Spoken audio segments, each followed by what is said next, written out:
And then this last segment, so what I want to talk about now, I want to talk about the mold, and I want to talk about recruiting in the sense that you have to fit this mold. And I had this conversation with some of my players recently in that it takes a long time to, number one, figure out who you are as a player, to understand how your body type impacts you as a player, to figure out what you do well, what you don't, and how you can sort of optimize your role to be a good contributing player, not only for your own team, but to fit into a team, whether there's college or professional baseball. So I'm going to give you an example. I had a former teammate who was an extremely good college player, was going to go be a high round draft pick, ended up having like kind of a letdown third year, but then still got drafted pretty high, played a couple years, didn't do super well in the minors, got bounced out. Eventually, he and I became teammates towards the end of my career. And he was a small guy, super fast, great defender. I mean, could flag down any fly ball if you put him in the outfield. Played great infield. And just like a classic, excellent defender, hit a little bit, put the ball on the ground, steal base, just super fast, second baseman type guy. And you see a guy just like him in the big leagues, like Pedroia, David Eckstein was a great example. Just smaller plays. Obviously, Jose Altuve is just like that. Small guy, fantastic hitter anyway. When he played with us, his big problem was evident to everyone except for him, which was that he tried to hit the ball out a lot. He just got up there and he just took hacks, and he ended up flying to deep left center. Just an awful lot. And even though he was super strong for his size, I mean, stronger than almost any guy who was 5'8" or 5'9" I've probably met, he just didn't have enough oomph to get the ball out if he didn't absolutely crush it. He was like a 5 home run per year guy. And he was kind of like dropping his back shoulder and just crushing deep fly balls and flying out. So he hit 220. And like veteran after veteran guy would come up to him and be like, hey, hit the ball on the ground. You're a great defender. You're super fast. Steal bases. Get on base. Walk. Torture pitchers over at first. Move yourself around the bases and be part of the run manufacturing machine. Just never listened. Just continue to do the same thing over and over and over. And so we had a guy who's like a leadoff type hitter who couldn't get on base enough. He's hitting 220 and doesn't walk that much. So you're like, well, where do you fit in then? If you can't be a leadoff hitter, like a Billy Hamilton type, and obviously very few people are Billy Hamilton, but a leadoff hitter in general gets on base a lot, has long at bats, hits the ball on the ground. If he gets on base, he's a stolen base threat, even if he's not the world's best stolen base guy. He plays excellent defense, typically plays second base or plays center field. That's the leadoff hitter in general. You need him on base. You need him to have a high on base percentage because 2, 3, 4, and 5 are coming up behind him. You don't need a double out of that guy because someone behind him is paid to hit doubles and paid to hit home runs. And if you're a fast guy, you're a leadoff type hitter, if Billy Hamilton gets on first and then Joey Votto hits a double in the gap, Billy Hamilton scores. It's as simple as that. It's very, very simple. They don't need Billy Hamilton to hit doubles and triples because Joey Votto is going to hit doubles to get him home anyway, right?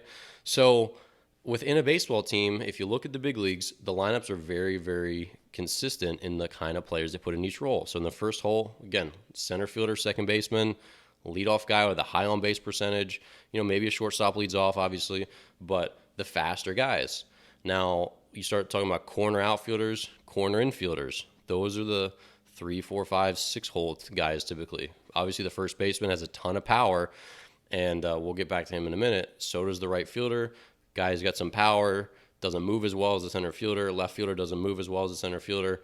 Still good defenders, but more pop coming from those parts. Obviously, the strongest arm is in right field.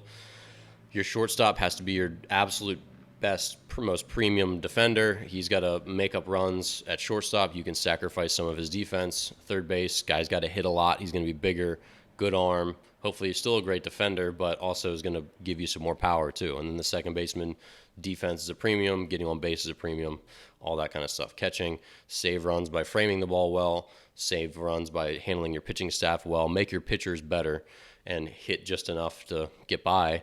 And then pitchers, obviously, throw lots of strikes and strike everyone out. But so with a lot of players, and I have one in mind who's a tall first baseman, high school player, tall first baseman, hits for average, doesn't have a lot of power, you're not going to play Division I baseball as a first baseman. They have to get power out of first base. They can't have a contact type hitter at first base. So if you want to play first base, even if you're a great defender at first base, you need to fit that mold, which means put on a lot of weight. And if you can't hit for power, start learning to hit for power, because there just aren't many. We've had some pretty powerful first basemen coming through our program, and scouts still will be like, he doesn't have enough pop. He doesn't have pop for our program. It's like, really? He's got a lot of pop. He hits 98 off the tee and like is a really strong hitter and hits doubles and home runs pretty regularly for us. Nah, he doesn't have enough. Not quite there. It's like, okay. And they're looking for as much bang for their buck out of the first baseman. That's their biggest power guy. So, you have to fit that mold. And if you're like, look, I can't really play the outfield that well. I'm really just a first baseman, but I'm tall and skinny and I don't have much power. I'm sorry, like, you're going to have a really tough time finding a place to play in college. Like, you could play at a very low level, of maybe Division III or junior college, and there's a place for everybody, and that's fine. But don't tell me you want to go play Division II or Division I baseball as a first baseman when you don't have any power. It's just not going to happen. Just absolutely will not happen. I mean, go to a game and watch how big these guys are. That's got to be your biggest, most powerful player at first base, because that's where they need the least mobility. So those are the kind of kids you're competing with. You're competing with all the biggest players you see in summer baseball for first baseman spots. So if you're the skinnier, smaller guy with not as much power compared to all of your peers, then they're all going to be ahead of you in the queue to go potentially get a Division I, Division II roster spot or whatever. And I shouldn't leave off junior college, because I watched a great junior college baseball game recently. Some big guys on at all positions, especially first base. So definitely don't discount junior college baseball. There's some, and really all the levels. College baseball in general it's an honor to play at that level. It doesn't matter what level you play at. But I know everyone wants to go Division I. That's the big thing. But anyway.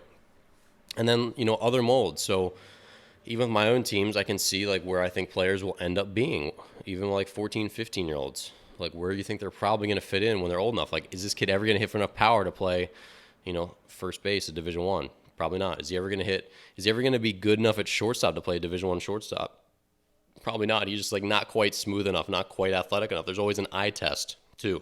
Coaches want to see this smoothness that you see from so many Latin players, and you don't see it from as much from American players. I mean, there's still a lot of great American shortstops, but like the smoothness, like the sort of just the eye test, the athleticism, is something it's hard to teach, and if they just don't have it, it's sometimes tough to develop that. You couldn't develop me into a shortstop no matter how many ground balls you hit me. I'm just too clunky and kind of bulky, and just like I'm not athletic enough to play that position. Like it wouldn't matter how much you trained me to play shortstop. Couldn't have played shortstop at Division I. No shot. And so like with all those places, like is he fast enough to play center at the next level? He might be a good center fielder in amateur baseball or varsity baseball, maybe not out there. And then you start to look at pitching. So how hard do you throw? That's an important factor. And I'm a big champion of you don't have to be the hardest thrower to play. I'm not one of those velocity obsessed people. I played enough baseball to know that velocity is only part of the solution. And you should hopefully buy into that mindset, because I've seen a lot of kids that are not these premium velocity kids go on to play college baseball and be very successful. But velocity is an important one. If you want to be Division I, you've got to throw in the upper 80s. There's some exceptions, but they're fewer. Just for the vast majority of players, the harder you throw, the higher your ceiling gets. And then obviously having an out pitch is a really important thing. So that's where you start to see players differentiate each other or from each other, is when they have an out pitch. And here's what an out pitch is. An out pitch is when I need a strikeout, I can get it. It's like my button. It's like in a video game, like you have like one big gun with not a lot of ammunition in it that you save for when you're like really in trouble or whatever, and you got to get through a level, and then you like punch a hole through everyone that was in front of you, right? Like you played X-Men in the big like box booth video game thing. Like every X-Man had a power, but if you used it, it like hurt you a little bit, like took away some of your health, and then but it killed like everyone around you. That's like your out pitch. So like obviously a guy like Andrew Miller, slider is his out pitch. Obviously he throws super hard too, so he kind of almost has two. Aroldis Chapman out pitches his fastball. Clayton Kershaw it'd be hard to say because he's just so good, but his out pitch is probably his curveball. I mean, like, no one hits that ball in play hardly. Like Chris Sale, just nasty slider, also out pitches a fastball. When you have more than one potential out pitch. But like for me, my out pitch was my fastball. I pitched in a way that I was going to get to the point where the last dagger I had to put in a guy was my fastball up in the zone. That's how I got my strikeouts. That was my out pitch. So if I needed a strikeout, I was like trying to think, how can I manufacture this at bat to get to when I have 2 strikes and he's kind of on the ropes, I can get a fastball by him. So you're thinking, okay, maybe I go off speed early and try to drag him over the plate, then bust him in, then bust him up, and then bounce a breaking ball or whatever it is to try to get to where your out pitch can be your out pitch. But here's what happens with an out pitch. So I watched another pitcher recently who, fantastic changeup. Kid I taught a long time ago. He threw probably 100 pitches in 5 innings and just a phenomenal amount of swings and misses on his changeup. Like, no one could hit it. Just throws it up in the zone, swing and miss. Down the zone, just no chance. Just a really phenomenal arm speed, phenomenal sink and run. Just a really amazing changeup. That's a bona fide out pitch. And I knew as I was watching, I'm like, he gets 2 strikes, changeup. And it doesn't matter if you know it's coming. You're not going to hit it. It was just such a good pitch. Your brain just doesn't get it. So with this out pitch, that's one of the things that helps you get to the next level and helps you get farther in the next level. So when you see guys who, and I watched the UMBC Mizzou game a bunch of months back, and in that game, the Mizzou starting pitcher was like a good left-hander, like around 90-ish, threw strikes, but he clearly couldn't put one of the guys away. And my alma mater, UMBC, is a small Division I, like they're decent, but if you can't put our guys away, you're definitely not going to put hitters away from Auburn or from Vanderbilt, from Florida away, right? So he had a handful of strikeouts, but it was clear that he just like didn't have an out pitch where he could punch a guy out when he really needed to. When you got 2 strikes, you're screwed. He wasn't that kind of pitcher. When you got to 2 strikes, he'd throw a decent, well-located pitch. He was a good pitcher, but he just like didn't have enough to like put a guy away. Because then as you go to the next level, if you can't put away college hitters, how are you going to put away pro hitters? And then how are you going to put away AA and AAA and big league hitters?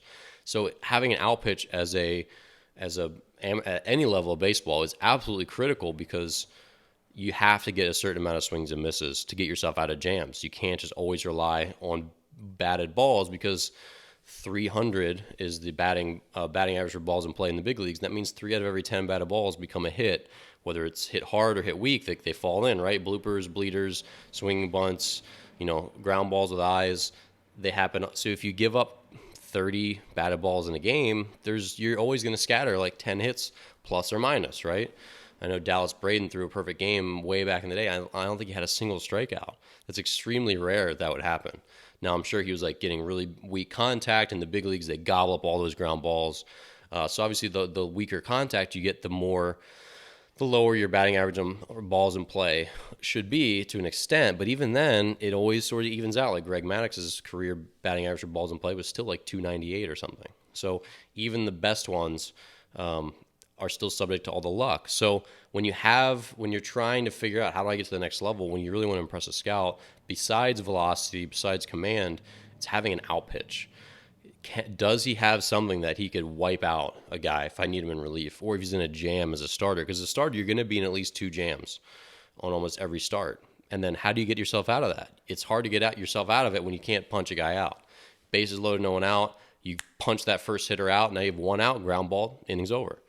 But if you can never get strikeouts, it just becomes a lot more difficult to get yourself out of jams. And again, when they're always putting the ball in play, there's just going to be more base runners in general. So it's a tough thing where if you don't have an out pitch, you need to find a pitching coach who can help you develop that. You have to find a way to sharpen that breaking ball, to improve that changeup. Because if you just get by in high school baseball and you really can't strike a lot of guys out, it's not a good indicator of your success going up. Strikeouts are a good indicator of success going forward, because again, whatever level you're at, if you want to go up, those hitters are going to be better. In high school, the best hitters you face is like every hitter you face in college.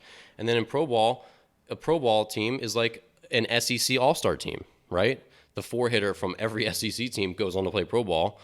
And so you might face a whole lineup of those guys, right? So if you can't strike out them ever, if you can't strike out the 8-hitter in college baseball, how are you going to punch out guys in pro ball? You're never going to get any strikeouts.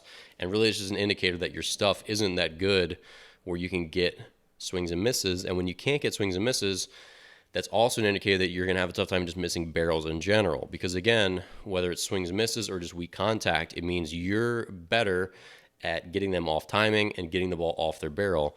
And if you can't miss their barrel, if you can't miss their bat, then you're always getting their bat. And if you're always getting their bat, there's more likelihood they get their barrel.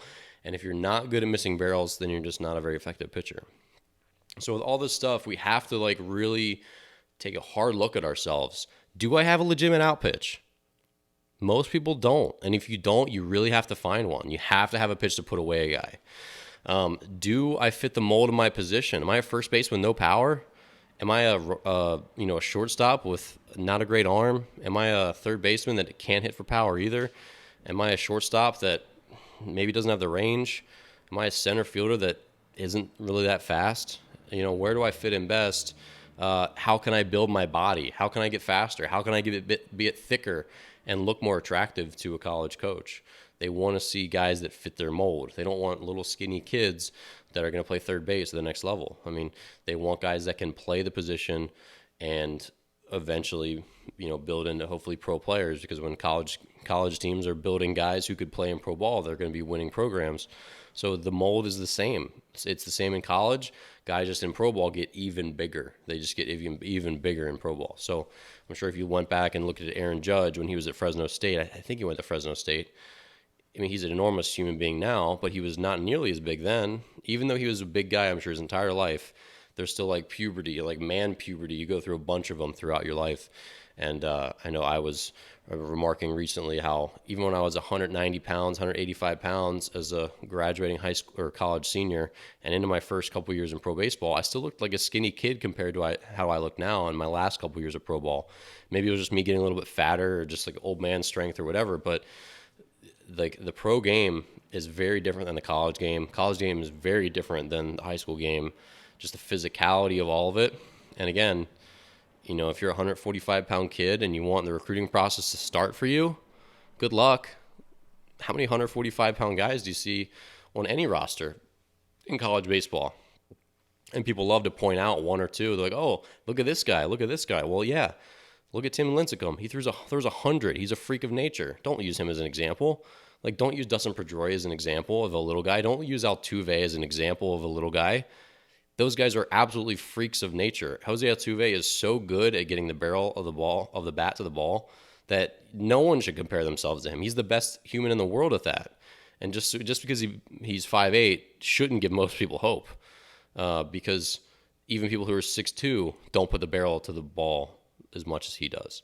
So sure, there's outliers, but guys like Jose Altuve are outliers. They're not people to really be inspired by. I mean, you should be inspired by them if you're small, and that's great, but don't think that you can just get by because you're 5'8", because he got by because he was 5'8". He got by because he was 5'8", but because he was absolutely world class at everything he did. And most people who are 5'8" playing baseball aren't as good as he was or good as he is. So we don't want to use outliers as good comparisons too. It's always fine to use an outlier just to give you inspiration, but don't say it's okay for me to be 145 pounds because X. It's okay for me to be 165 pounds because Carl Edwards Jr. on the Cubs is 165 pounds. The amount of guys Carl Edwards Jr.'s size, he's like a maybe 6'1", 6'2", really skinny guy, throws 98.